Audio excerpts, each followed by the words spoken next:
En esta oportunidad nos vamos a centrar en lo que corresponde a la planificación normativa, pero antes vamos a hacer referencia a los diferentes tipos de planificación.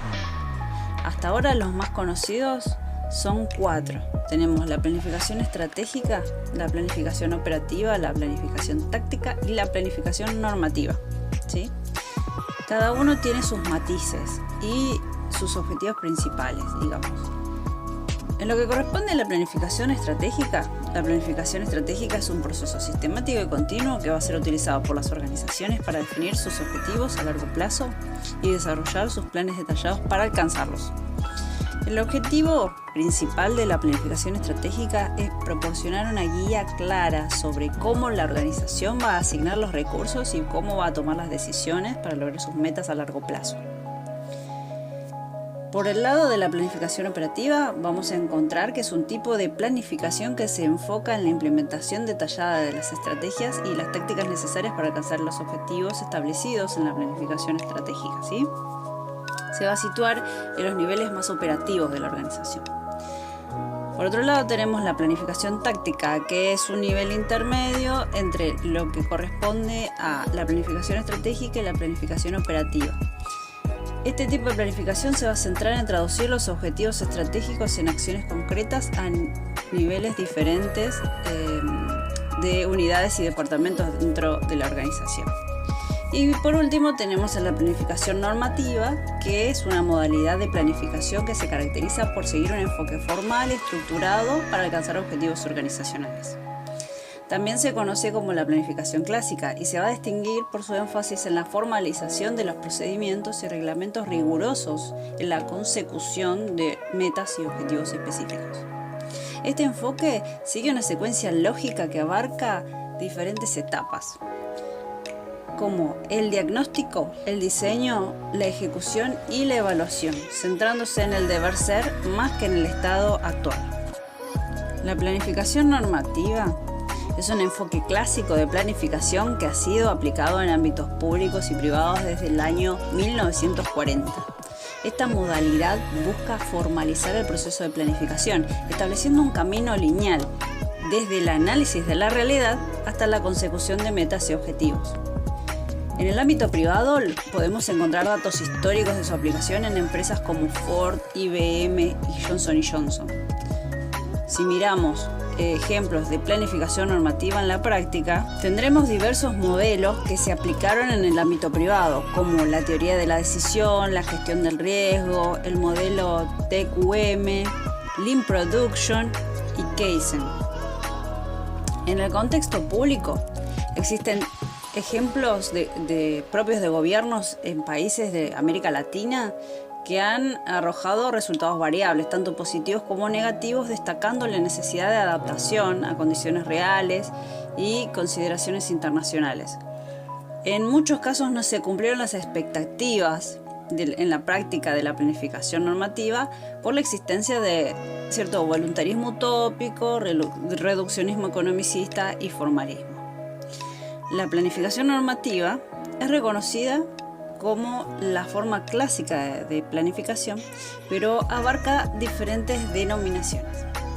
Nosotros podemos encontrarla en diferentes libros como planificación ortodoxa, planificación positivista, planificación científica, planificación sinóptica, planificación sistemática, planificación racional y planificación tradicional. Su esencia radica en la utilización de procedimientos que priorizan la formalización de procedimientos y reglamentos rigurosos en la consecución de objetivos organizacionales.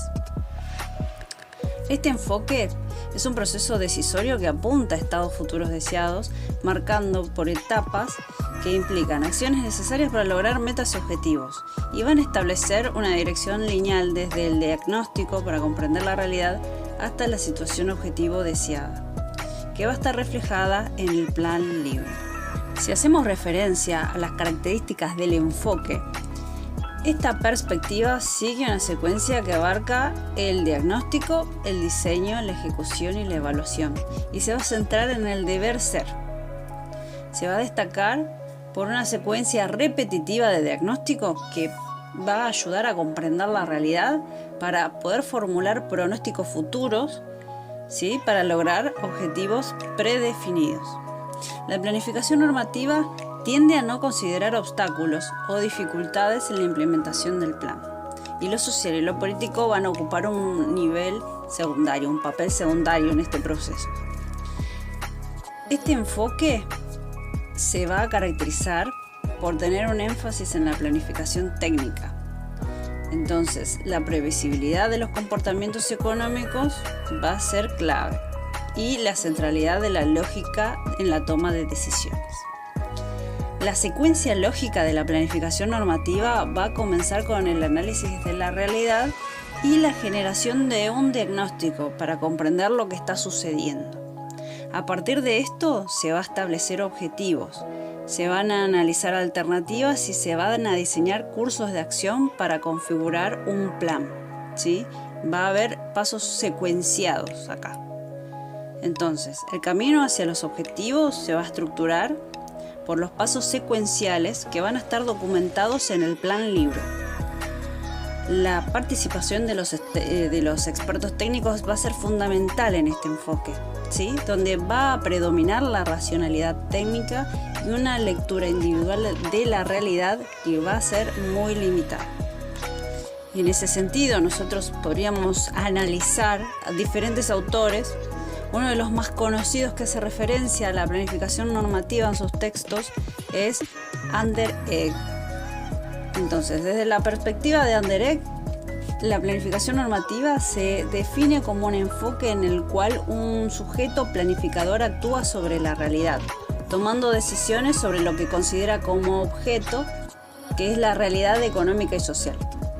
Este sujeto sigue procedimientos normativos formalizados para precisar acciones necesarias y determinar cómo se va a planificar, cuál va a ser el método, cómo debe ser el planificador y cómo se va a proyectar a futuro.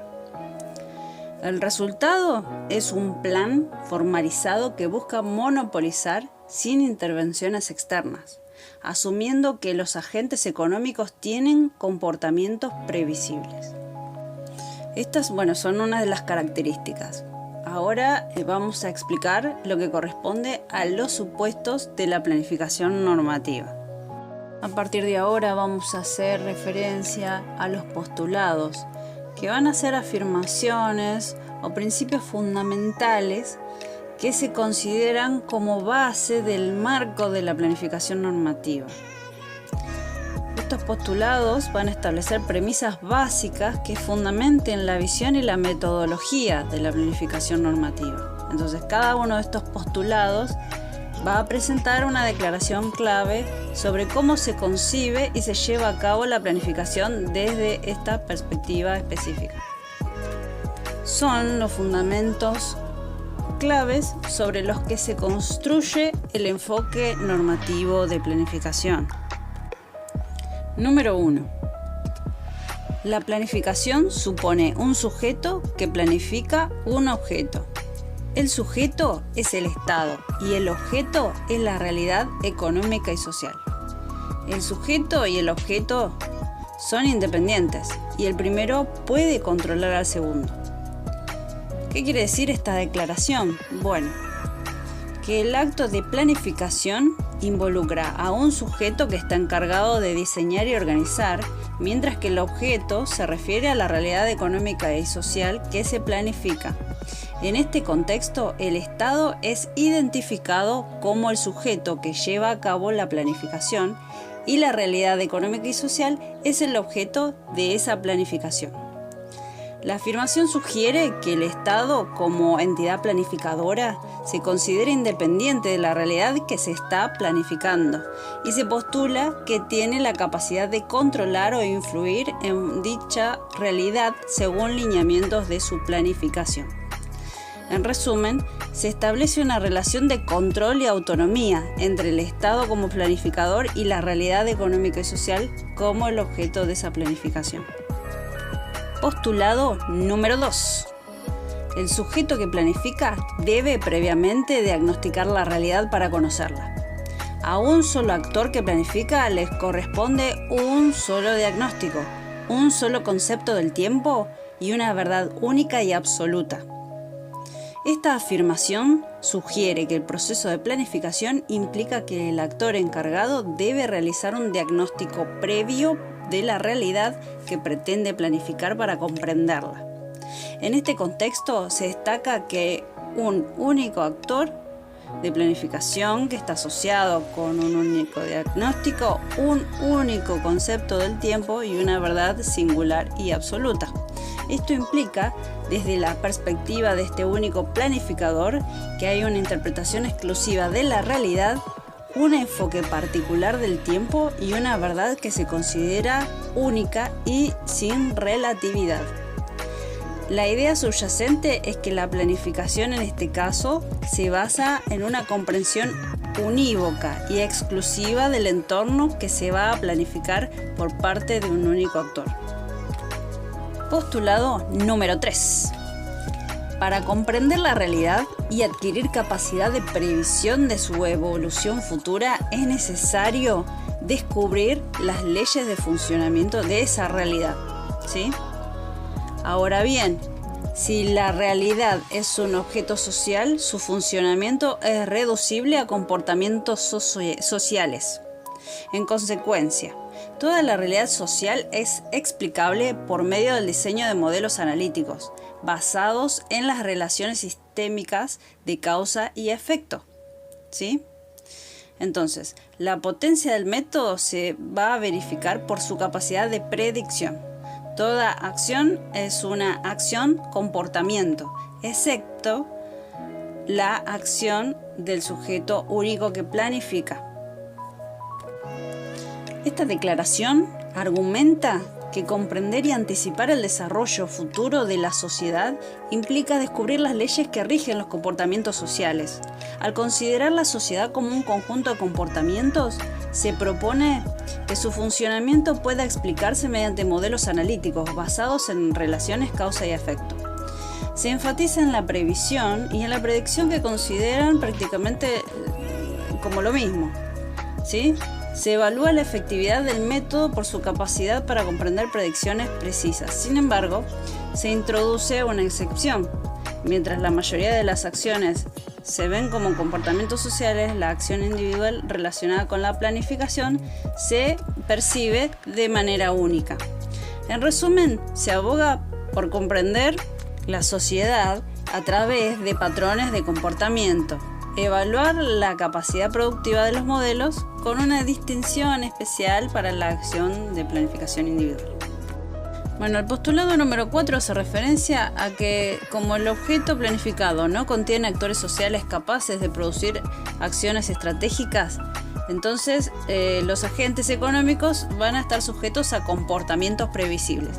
¿Qué quiere decir esto? Bueno, la idea que está detrás es que si la persona que está haciendo el plan no comparte su visión con otros, no hay oponentes.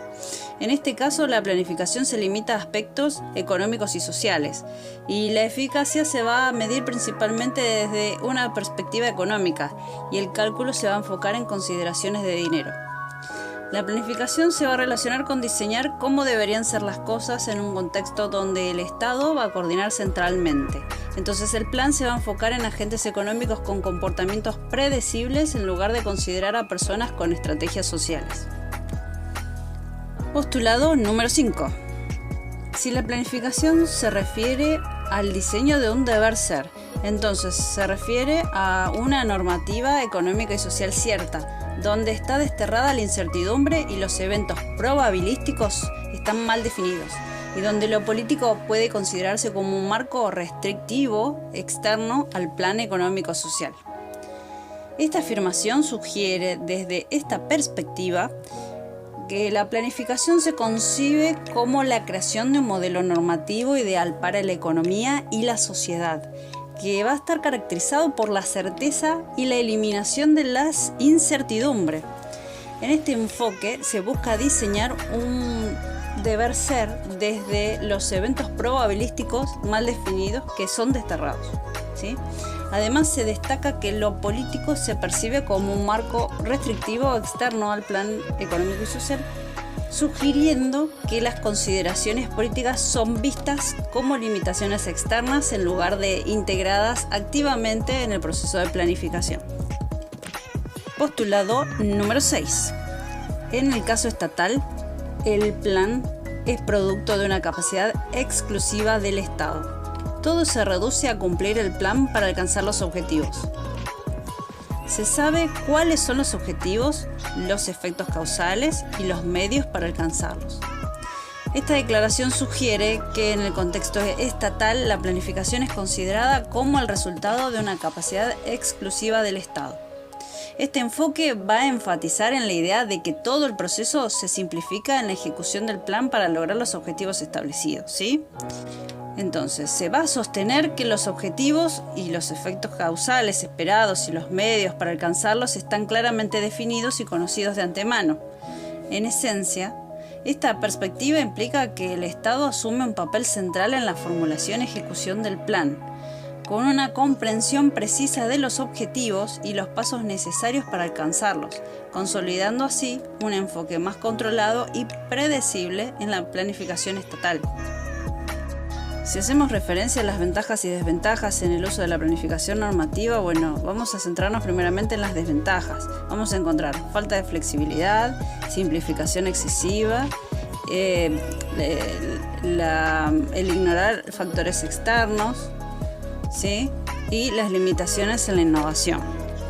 Si vemos las ventajas que tiene, vamos a encontrar claridad de objetivos, coordinación y coherencia, evaluación sistemática y orientación estratégica, ¿sí?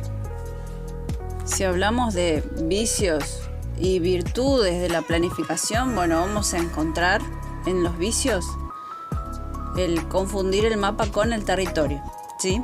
La expresión confundir el mapa con el territorio se utiliza en diferentes contextos, en el caso de la planificación normativa, que puede referirse a una crítica o limitación específica de este enfoque, ¿sí?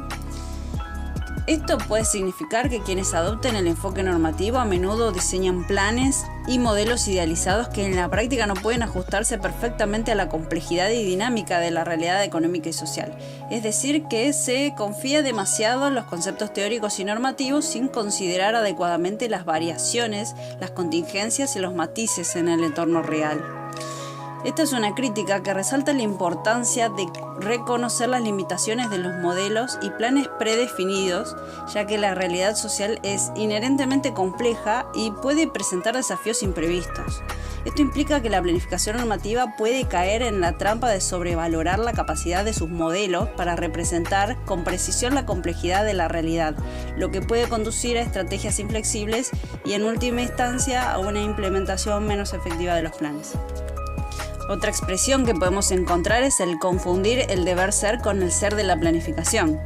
Esta expresión, confundir el deber ser con el ser de la planificación, sugiere que hay una mezcla o confusión entre lo que debería ser en teoría y la realidad práctica de cómo se lleva a cabo la planificación en la práctica, ¿sí?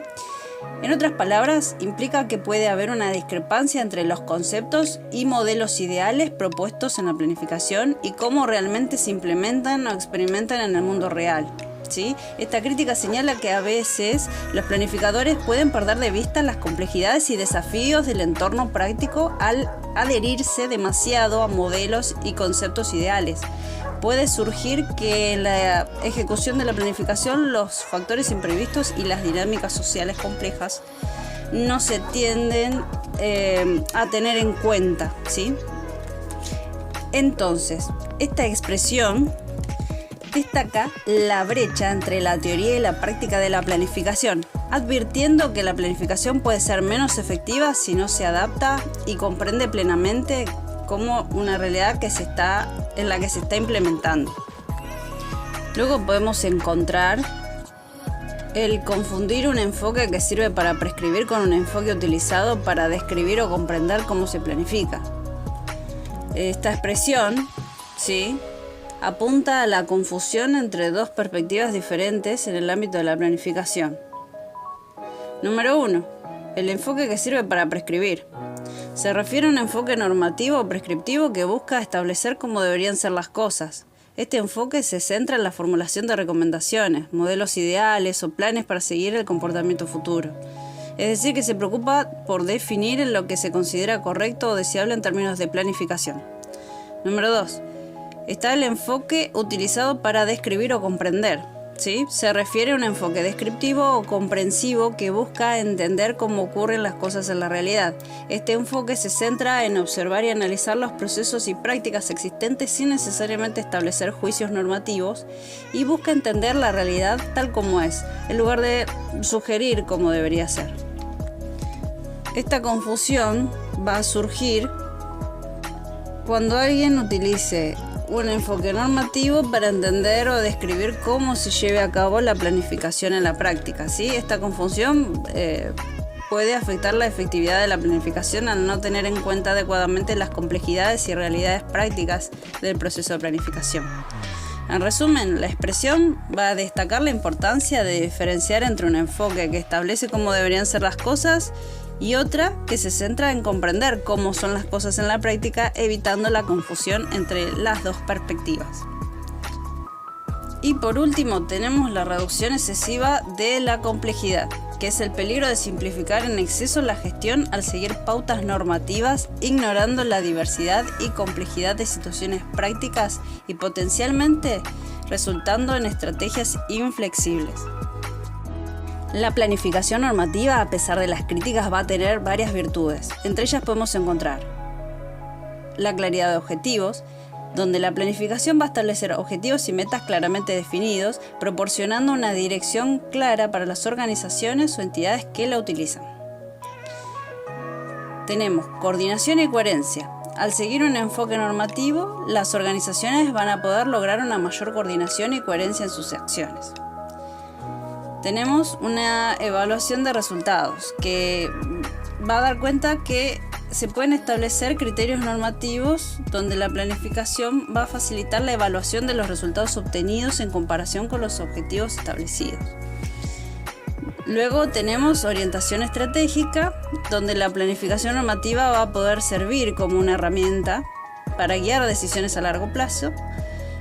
Va a facilitar la comunicación. ¿Sí? Al tener un plan normativo, las organizaciones pueden comunicar de manera más efectiva sus objetivos, ¿sí? Tanto interno como externamente. Y también va a tener seguridad y previsibilidad. Entonces la planificación normativa puede brindar un sentido de seguridad y previsibilidad, ya que establece un camino claro y proporciona un marco para la toma de decisiones.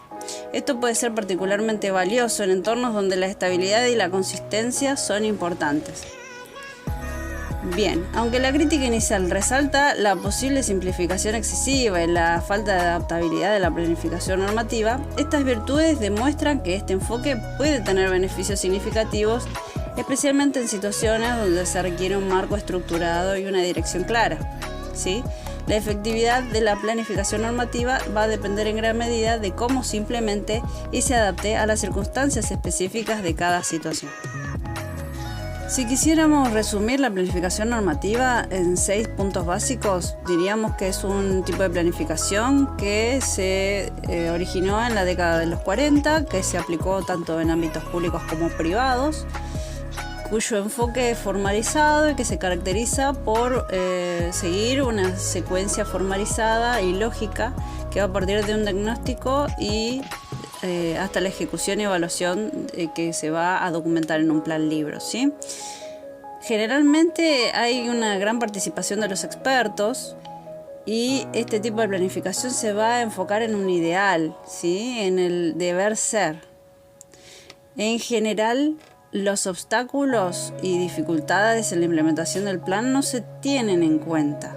Entonces, hay gran énfasis en lo que corresponde a la técnica, pero hay una visión limitada de lo social y lo político. En resumen, la planificación normativa es un enfoque formal y estructurado que busca establecer un ideal para la organización. Aunque proporciona claridad y coordinación, tiene críticas que señalan su posible rigidez y su falta de adaptabilidad a la realidad compleja, como vimos en la práctica de la planificación. Su efectividad va a depender de cómo se adapte a situaciones específicas. Es posible aplicarla, pero hay que tener cuidado de cómo se adapte a determinadas situaciones.